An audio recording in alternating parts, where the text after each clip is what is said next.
There is a street in London where you cannot walk without permission, where armed police staff checkpoints at both ends, around the clock, every day of the year, where properties have sold privately, with no public listing, no estate agent brochure, no asking price ever confirmed, for more than £200 million, and where the same mansions that sell today for £200 million were between 1940 and 1948 used by British military intelligence to interrogate and imprison 3,500 Nazi war criminals, including SS officers accused of torturing British soldiers, in the same buildings, behind the same gates, on the same half-mile of road.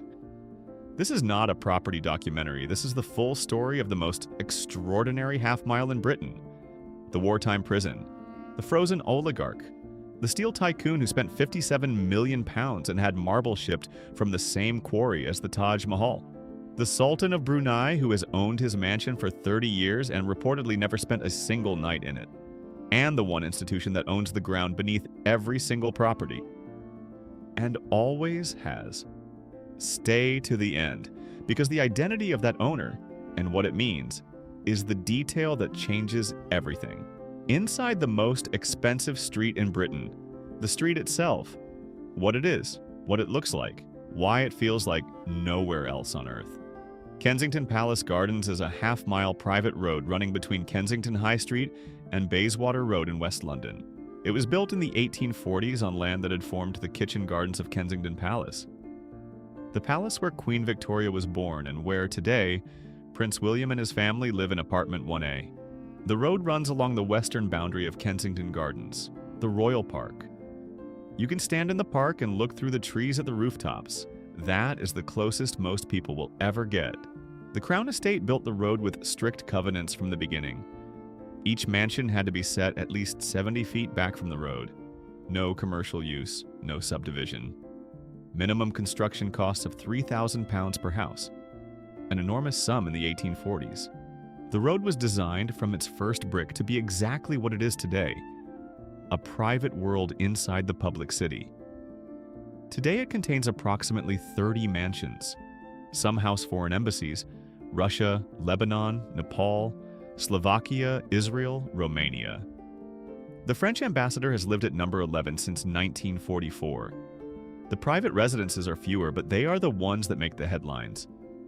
The road does not appear on Google Street View. The Crown Estate requested its removal. You can find the street on a map. You cannot see inside it from your screen. That is not an accident. That is a design decision, made by the institution that owns every inch of ground the road is built on.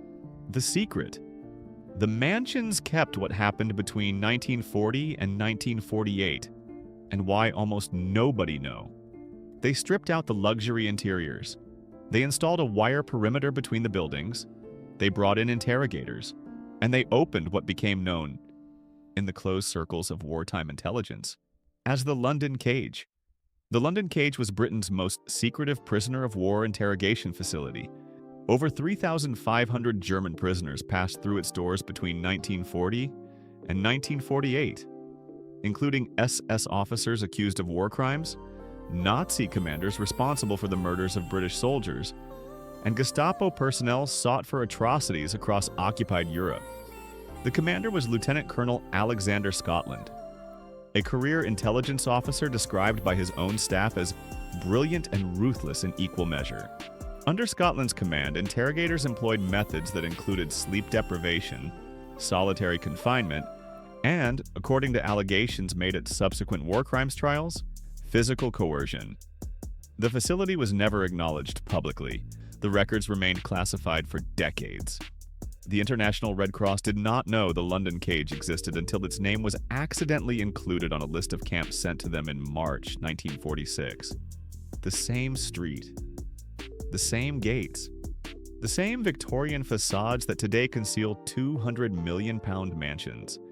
Nobody who walks past this street today, nobody who looks up at the gate from the pavement, knows what happened inside those buildings. Until now. The residents, the billionaires, the oligarch, the sultan, and the man who spent £57 million on Taj Mahal marble. Let us talk about who lives here. We will start with the man who most clearly defines what it means to choose this street. Lakshmi Mittal arrived in London from India in the 1990s, having built one of the world's largest steel empires from nothing. By 2004, Forbes listed him as the fourth richest man on earth. In that same year, he bought numbers 18 and 19 Kensington Palace Gardens from Bernie Ecclestone, the Formula One billionaire, for £57 million. The mansion had previously belonged to the Rothschild family for many decades. Before that, it had belonged to a succession of European aristocrats and industrialists whose names have largely been forgotten. Mittal did not move in immediately. He renovated extensively.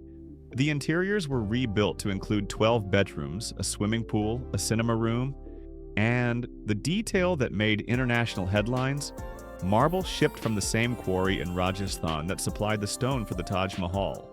The house became known in London society as the Taj Mahal. It is estimated today to be worth in excess of £250 million. At number 20, the Sultan of Brunei, Hassan al-Bolkiah, one of the wealthiest monarchs in the world, estimated net worth in the tens of billions, has owned his mansion on Kensington Palace Gardens for approximately 30 years. Reports suggest he uses it rarely. It sits maintained, staffed, and secured. A London base held, not for residency, but for the option of residency. At the northern end of the street, adjacent to the gate, Leonard Blavatnik, the Ukrainian-born billionaire who owns Warner Music Group, paid £41 million for his property in 2004 and subsequently spent tens of millions more on a renovation that included a 25-meter indoor-outdoor swimming pool. The property is now estimated to be worth £200 million. There is a pattern here that goes beyond individual wealth. Every buyer on this street is not simply purchasing a home. They are purchasing permanence in the most stable, most legally protected, most globally recognized financial jurisdiction on earth. London property, held on a Crown estate lease, the institution that owns it all. Nobody on this street owns the ground beneath them. Nobody. Here is the detail that changes everything about this street. Despite average property values of £35 to £41 million, despite individual transactions at over £200 million, despite the Taj Mahal, the frozen Abramovich mansion, the Sultan of Brunei's permanent London base, nobody who owns a property on Kensington Palace Gardens owns the ground beneath it. The freehold to every inch of Kensington Palace Gardens, every square meter of ground beneath every mansion, belongs to the Crown Estate. The Crown Estate is not a private company. It is not the personal property of the king. It is a statutory corporation that manages land owned by the British Crown. Every resident on Kensington Palace Gardens, including the steel billionaire, the frozen oligarch, the sultan, and the media mogul, holds a leasehold interest only. They own the buildings. They do not own the land. When their lease expires, they must negotiate a renewal with the Crown Estate. The premium for that renewal, for a long lease on a £200 million mansion, runs to sums that make the original purchase price look modest.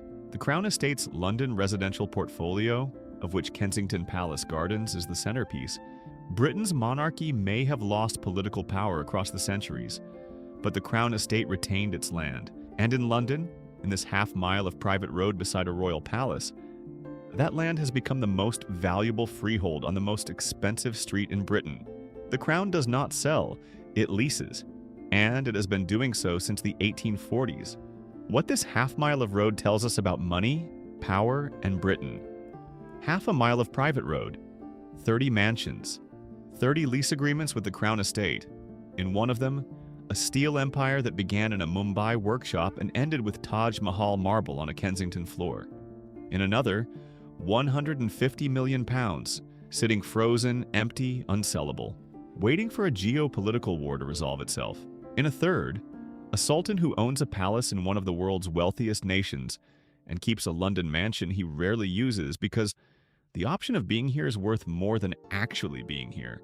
And in the basements of 3 of those mansions, a wartime secret that was classified for decades that most Londoners have never heard of, the London Cage. 3,500 prisoners, the same gates, the same road, the same Victorian facades now worth £200 million. It has always been a place that the world's most powerful people chose, specifically because it offered something no amount of money could manufacture elsewhere: invisibility. The wartime interrogators chose it because 3 luxury mansions on a private road beside a palace were the last place anyone expected to find a prison. The billionaires chose it because a gated, guarded, half-mile private avenue is the last place anyone can photograph them leaving their own home. Kensington Palace Gardens is not Britain's most expensive street because of the houses. It is Britain's most expensive street because of what it has always known how to do: hide what matters most. Next week on Blood and Sterling, we leave the street. We enter the buildings, the private clubs where the people who live on streets like this meet each other. Subscribe. You know where to find us.